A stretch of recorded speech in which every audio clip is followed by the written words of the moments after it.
અમદાવાદ શહેરમાં અવારનવાર ઠગાઈના બનાવો બનતા હોય છે। ક્યારેક નોકરી નામે છેતરપિંડી થાય છે તો ક્યારેક નકલી વસ્તુ પધરાવીને ઠગાઈ કરાય છે। એવામાં મ્યુનિસિપલ કોર્પોરેશનમાં નોકરી આપવાના બહાને લાખોની ઠગાઈ કરનારા દંપતીને પોલીસે પકડી પાડ્યું છે।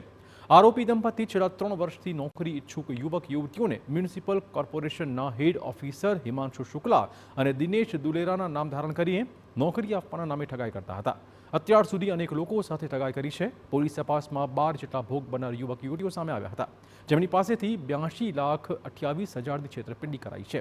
આરોપીઓ એપ્લિકેશનના મારફતે નકલી લેટરપેડ બનાવી યુવક યુવતીને મોકલતા હતા।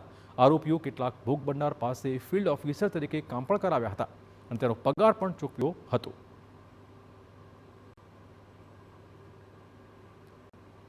આરોપી ધર્મેન્દ્રભાઈ દ્વારા પોતાના મોબાઈલમાં લેટરપેડ નામની એક એપ્લિકેશન બનાવવામાં આવેલી હતી, જે એપ્લિકેશનના માધ્યમથી તેઓ અમદાવાદ મ્યુનિસિપલ કોર્પોરેશનના બોગસ લેટરપેડ પર આ રીતેના જે ફરિયાદી જેવા ભોગ બનનાર છે, જે નોકરી વાંછુક લોકો છે, તેમને ખોટા લેટરપેડ બનાવી હિમાંશુ શુક્લા નામના હોદ્દાથી લેટરપેડ ઇસ્યુ કરતા હતા અને જેમ જેમ ભોગ બનનારના પૈસા આવે એ પ્રમાણે જેટલા ભોગ બનનાર હોય એમને પોતાના QR કોડથી પગાર પણ ચૂકવતા હતા અને ખોટી રીતે નોકરી લાગી ગયેલ છે એ બાબતના પ્રમાણપત્રો આપીને ક્યાંક ફિલ્ડમાં નોકરી પણ કરાવેલ હોય એવું અત્યાર સુધીની તપાસ દરમિયાન ધ્યાનમાં આવ્યું છે।